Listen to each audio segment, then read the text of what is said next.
countdown? I can do it. I gotta think about it. Welcome to the All Eers podcast, powered by HD Media.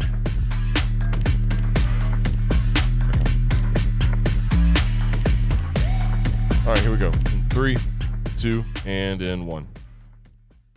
Hi, everyone. Welcome into a new edition of the All Eers podcast, a WVU athletics-based podcast. I'm your host, Taylor Kennedy. Thank you all for however you may be listening to us. You can find us on Spotify and on Apple Podcasts. You can follow us on social media, on Twitter at Gazmail Sports. That's G-A-Z Mail Sports. On Facebook at HD Media Sports and on YouTube at HD Media Game Day. So the weekend was a historic one in a lot of different ways for the WVU women's basketball team. Obviously, they break the single game attendance record on Saturday against Miami of Ohio with a crowd of 13,504, and that advanced them to the second round of the NCAA Tournament, playing 5th seed Kentucky.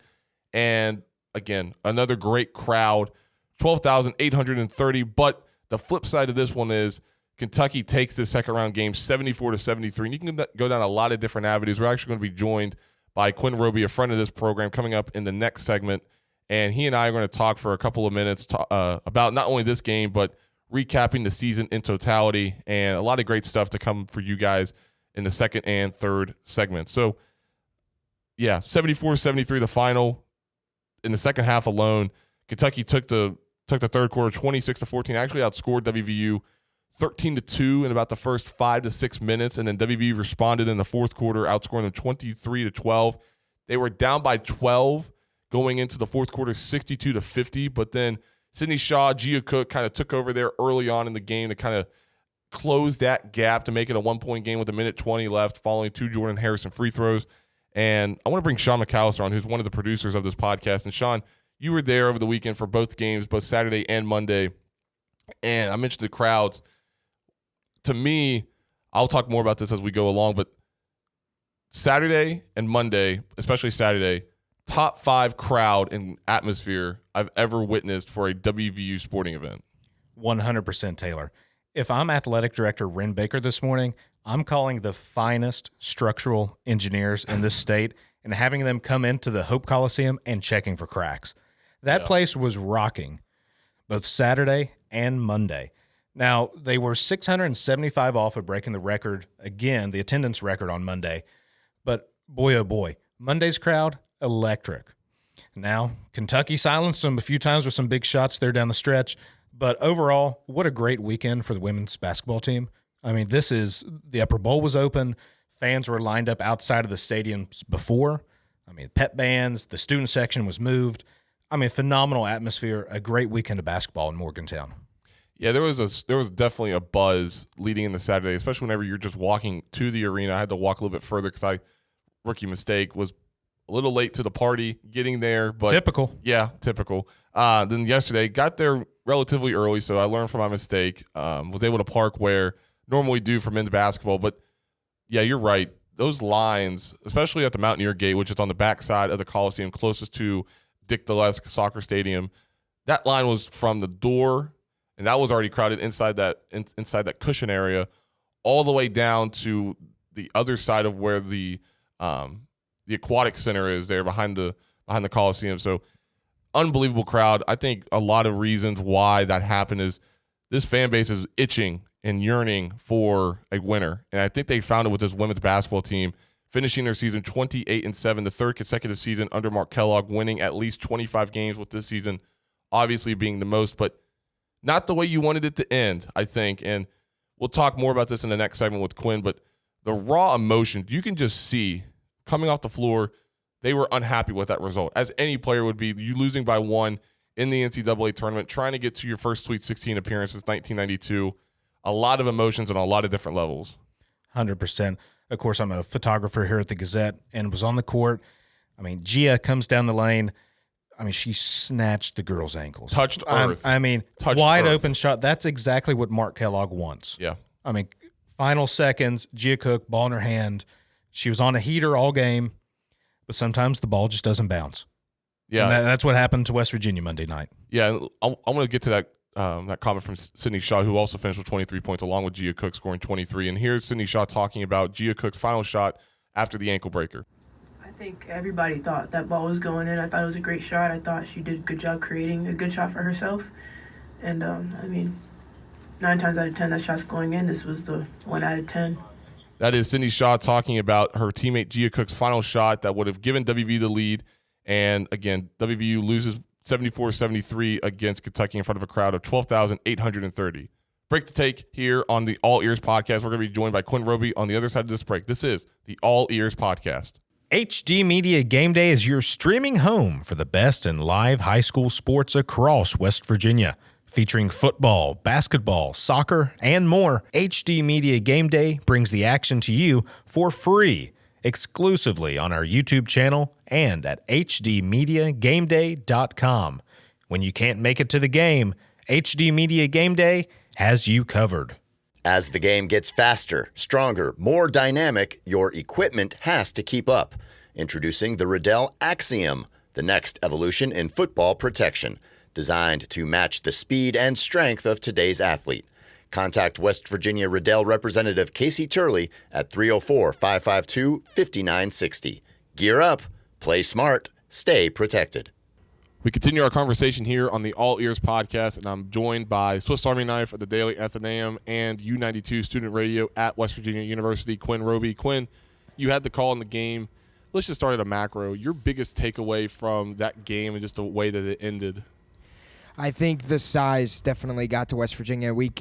Doing my prep and everything, and in my pregame show, I talked about how big the size was going to be and how big of a factor, and it really showed, especially in that third quarter. It really showed that Clara Struck is one of the best players in the SEC, and it showed why she's averaging in double figures in multiple categories. I think the size is what played a factor, and you got to at some point think that if West Virginia just had a little bit more size, this outcome could be different. I agree with you, because there were times, especially in that first half, when watching Mimi Wheeler, watching Carter McCray, watching Cece Riviera, just the way that they were going up and down the floor, you could definitely tell that banging around with those taller girls down low, because I think they had like 3 or 4 in the starting lineup that were at least 6'4". So when you go consecutive possessions up and down the court, banging with them and kind of going toe-to-toe with them, it does take a toll on you. And you talk about that third quarter, they got outscored 26-14 in that third quarter. They scored the first 9 points and eventually outscored 13-2 in about the first 6 minutes of the third. And that was really the deciding factor in a lot of different ways. But I think the biggest takeaway I have is you fight back against a Kentucky team despite the length, despite them making shots, especially from Asia Boone with all 9 of her points being in the third quarter. You fight back from 14 points in the third, but then you also go in the fourth down 12, 62-50. You're right there towards the end. You're down 1 with about 1:20 left after 2 Jordan Harrison free throws.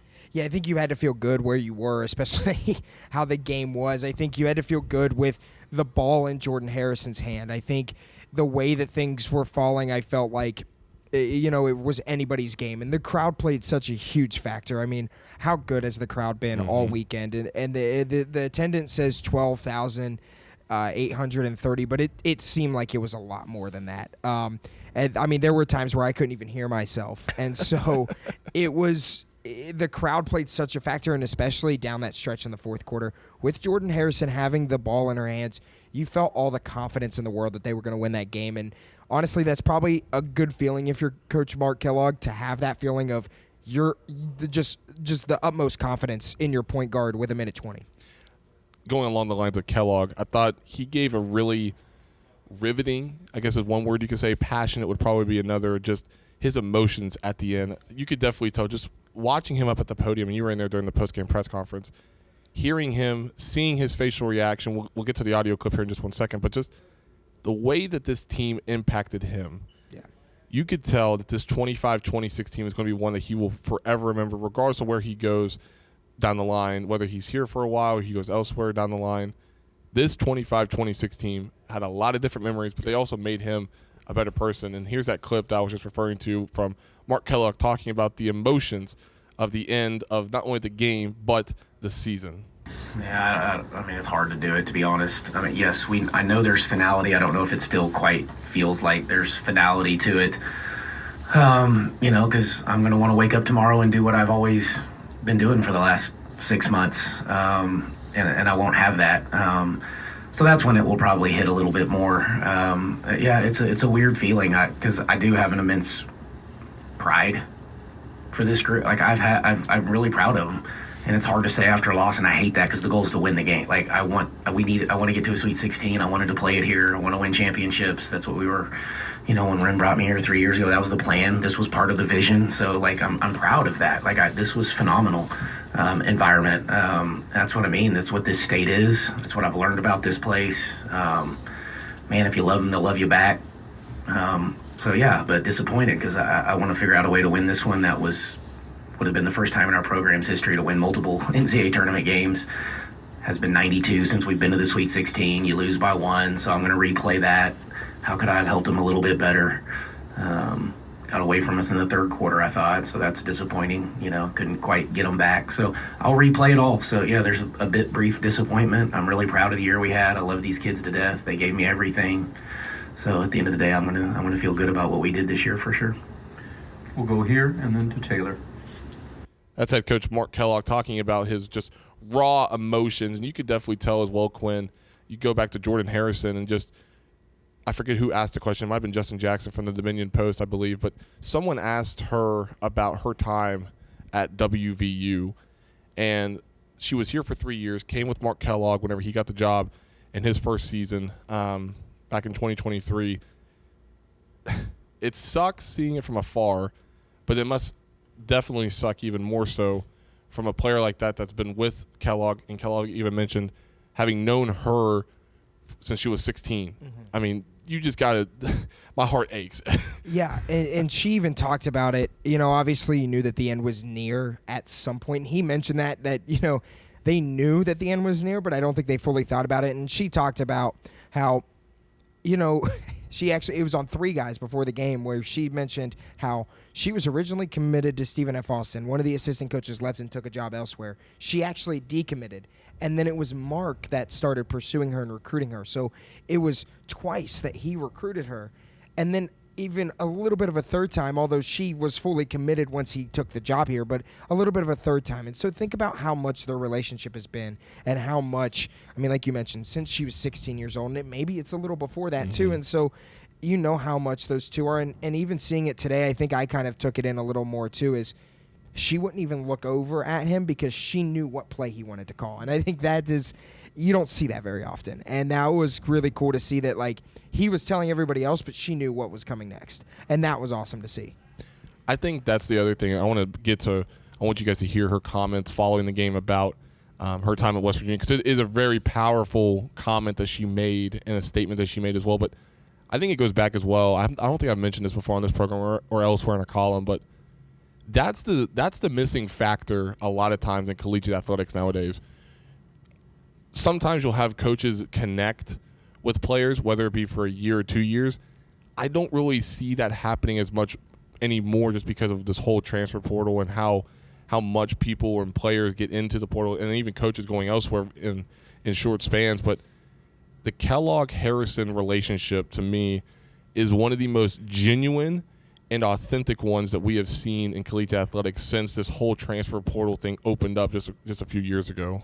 Yeah, and it was really, cool to see her come in, and her and J.J. Quinterly meshed so well. Mm-hmm. Watching those two play the last 2 years, it was really cool. And then her and Sydney Shaw, watching those two. Yep.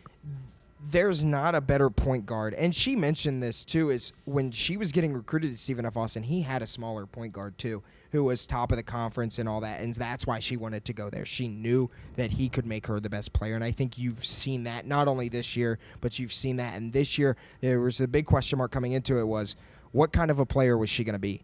And you look now, she was Defensive Player of the Year in the conference, has a chance to be Naismith Women's Basketball Defensive Player of the Year. She's a semifinalist there. She has a chance to be a finalist there. And so I think seeing the way that she has adjusted from year end to year end was just incredible. Her stats following Monday's game: 11 points on 4-13 shooting, 1 of 3 from 3, 2 of 2 from the foul line, 4 rebounds. But then here's the other thing too: 4 assists, and she did what she does best: 4 steals, no turnovers as well. So that was really key as well. So here's Jordan Harrison talking about her time at WVU, but also a little bit of a snippet of her time with Mark Kellogg. Yeah, it's definitely been a great ride, I would say. I'm just very thankful and blessed for the journey here. I love it here, and I wouldn't have traded for the world.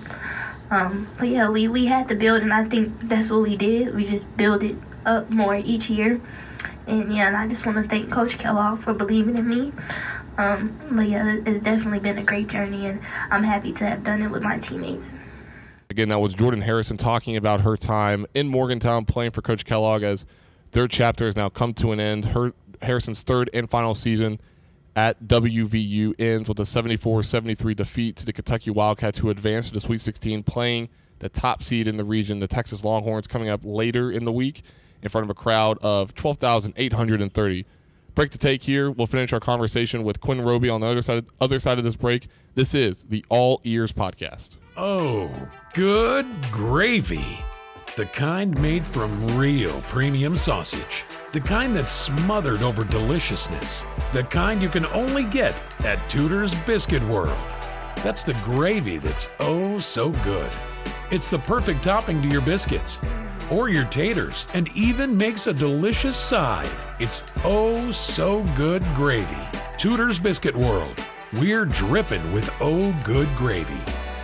HD Media Sports is your one-stop destination for top high school and college sports coverage in the Mountain State. From Morgantown to Mingo County, our award-winning reporters keep you informed about your favorite teams and players, including exclusive coverage of the Marshall Thundering Herd and the West Virginia Mountaineers. Follow HD Media Sports on Facebook to stay up to date on the latest news, features, and game coverage. Welcome back into the All Eers Podcast. I'm your host, Taylor Kennedy. Thank you all for joining us. However you may be listening to us, you can find us on any of your podcast platforms, including Spotify and Apple Podcasts. Just simply look up All Eers, and you will find us there, and you'll see all of our previous episodes on your podcast platform. Quinn, I know we didn't talk about it in that first conversation with between the two of us, but let's go back to that Gia Cook shot, because sitting courtside and sitting up where you were up on the normal media row, you get two different angles, okay? I've took the video. I watched the video multiple times since the game ended, but the way that she created that shot, as the kids say it nowadays, her defender touched earth. Yeah. Like she created enough space, gave herself enough time, but the shot was just so close. And that's just I feel like a lot of WVU fans are probably out there saying that's just a typical ending. But I'm going to say this. The way that Gia Cook played, oh my goodness, she was limping. She was in agony. She finished with 23 points on 5 of 13 shooting. But regardless, she shot 11 of 12. She could have easily finished her career at the free throw line if she wanted to. Yeah.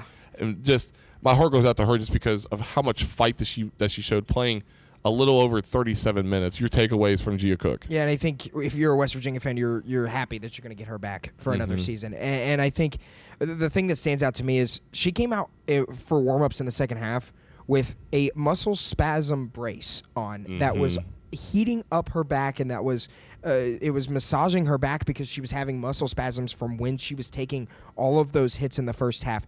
When you say that a player left it all out on the line, I think when you look at the definition of grit, Gia Cook is going to come up in the dictionary because she left it all out there.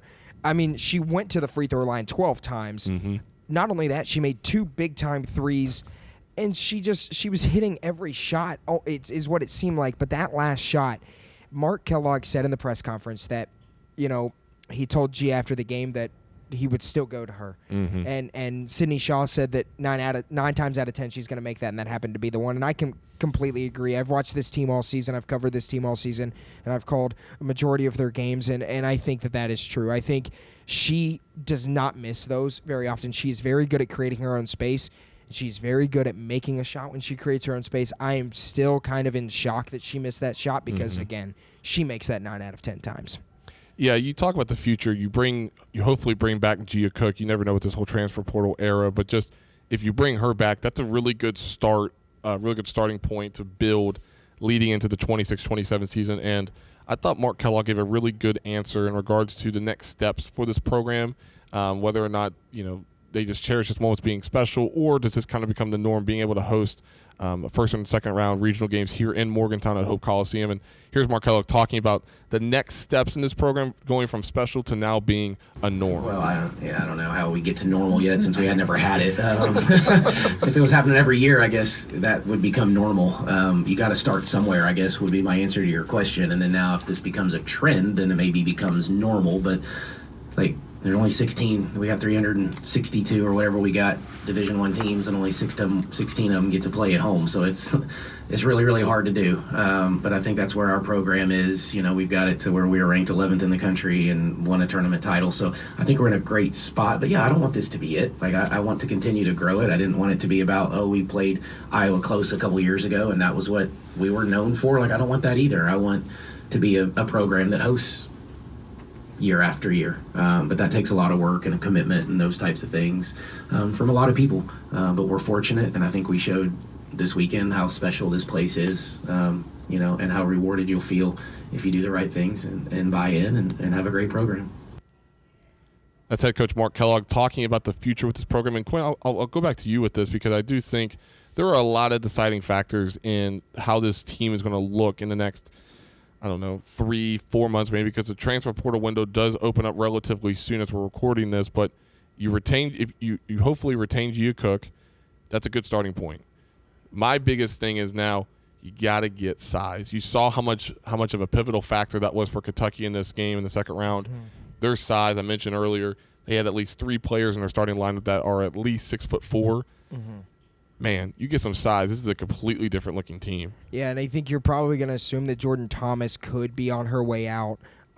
When I talked to her on Monday, it just kind of seemed like that may be the case. And if that is the case, obviously the players will do that. And she's laid her life out for this team as well, going back to last season. She became a starter towards the end of the year. Mm-hmm. And so you're definitely going to need to get some size. You had a little bit of size last season with Kylie Blackston, but it wasn't enough. And it seems like every single time that there's these tough losses, it's teams that out-rebound them or teams that have more size. And I think that's true. I think they're going to have to go get some size, and maybe somebody who's like a Clara Struck, who can shoot the perimeter shots and can also rebound, can also take it inside. I think that is where it's going to be, because if you look at the rebounding totals in this game, Kentucky 39 total rebounds, West Virginia 23. You got destroyed on the glass. And in a game like this where you lose by 1, it could be 1 rebound that prevails you ahead. And so I think you got to go out and attack and get some size. And he's already started that. He's got a former Kansas State commit that he's got coming in from Canada. So he's already starting with that, but it definitely, you got to hit the portal, get some size. Yeah, the other thing, talking about the rebounding, Kentucky outscored WVU 16-7 in second chance points. So those valuable misses on the offensive glass that eventually went back up for a 2. Yeah, you look at the offensive rebounding mark, Kentucky out-rebounded WVU in that category 12-6, with 5 of those coming from Clara. So, yeah, man, I look at the season in a lot of different ways, and obviously we could talk so much about the future of this program, but I really want to give this team its roses. Yeah. You host a home regional game for the first time since 1992. You were a game away again for the 3rd consecutive season under Kellogg from playing in the Sweet 16. You're not there. They could have made it to the Sweet 16 for the first time since 92. You're just not – you're there. You're there. But at the same time, there's just still something lingering that was holding this team back. But I want to give this team its roses, because, man, this was a fun team. You go back to that Greenbrier 5 game at the Greenbrier Resort in Lewisburg, and you beat Duke. You just have some really quality wins. You win the Big 12 tournament over TCU after they beat you the first 2 times in the season. Mm-hmm. Dude, what a special ride this team had. Well, and you look at it, it's the first loss. This Kentucky game is the first loss they've had in almost a month. Actually, I think longer than a month. That's crazy. And to sit there and think about that, but you mentioned the Duke game. That game to me felt like a turning point of, okay, we can do this. Then they come home, they lose to Villanova, another NCAA tournament team. Those 2 games were the turning point. I don't think you saw this team look back. They did not lose many games after those. Obviously, they lost to Ohio State, too. That's another tournament team. All your losses were to pretty much tournament teams. So I think you look at how this team was. The Greenbrier 5, and even Kenny Brooks said that they were watching that game. And what a remarkable game that was. You saw the resilience there. You saw the resilience tonight. It's almost like this team, they don't want to back down, and they never did all season long. You lose to TCU twice. One of those happens to be on a buzzer beater on your home floor. Then you go and you get revenge at the Big 12 tournament in the game where ultimately it mattered the most. Those other two games, mattered a little bit for the Big 12 regular season title, but other than that, it didn't really matter. And so the resilience from this team all season long, you have to give your flowers to, and you have to just, if you're Mark Kellogg, I think, and he's going to take some time, and he's gonna watch this game, and he's gonna know that, this was a special team. Yeah, again, Kentucky wins by a final of 74-73 in front of a crowd of 12,830, and WVU season comes to an end at 28-7 on the season, the third consecutive season under Mark Kellogg that WVU has won at least 25 games, this season being the most wins in the Mark Kellogg era at WVU. Break to take. On the other side of this break, we'll just recap some other WVU news, including a former Mountaineer player getting the call up on opening day for the St. Louis Cardinals. We'll talk more about that coming up here on the All Ears podcast. Oh, good gravy. The kind made from real premium sausage. The kind that's smothered over deliciousness. The kind you can only get at Tudor's Biscuit World. That's the gravy that's oh so good. It's the perfect topping to your biscuits or your taters, and even makes a delicious side. It's oh so good gravy. Tudor's Biscuit World. We're dripping with oh good gravy. As the game gets faster, stronger, more dynamic, your equipment has to keep up. Introducing the Riddell Athenaeum, the next evolution in football protection, designed to match the speed and strength of today's athlete. Contact West Virginia Riddell Representative Casey Turley at 304-552-5960. Gear up, play smart, stay protected. Final segment here of the All Ears podcast. I'm your host, Taylor Kennedy. Thank you all for joining us. Coming up this evening at 6 p.m., WVU taking on the Marshall Thundering Herd down in Huntington. The first time these two teams will face this season. They will actually play another game in Morgantown, followed up by a game in the capital city coming up in May. Speaking of Mountaineer baseball, how about a little bit of MLB news on the forefront regarding West Virginia and former 7th overall pick in the 2024 MLB draft, J.J. Weatherholt, getting the call-up in the opening day roster for the St. Louis Cardinals.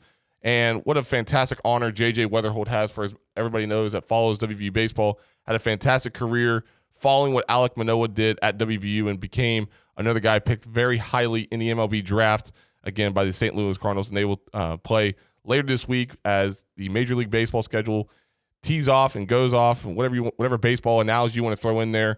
Obviously, I'm not well-versed in that area, but at the same time, it's baseball season. It's spring. Flowers have yet to be blooming, but it's here. So congratulations to J.J. Weatherholt getting the nod on the opening day roster for the St. Louis Cardinals. Again, you can follow us on social media on Twitter at Gazmo Sports. That's G-A-Z, Mail Sports. You can follow us on Facebook at HD Media Sports and on YouTube at HD Media Game Day. You can follow me on Twitter at Taylor_Kennedy7. And again, if you want to know all of our social media platforms, just rewind a couple of seconds and you will hear that on Twitter, on Facebook, and on YouTube. We're also on Spotify and on Apple Podcasts.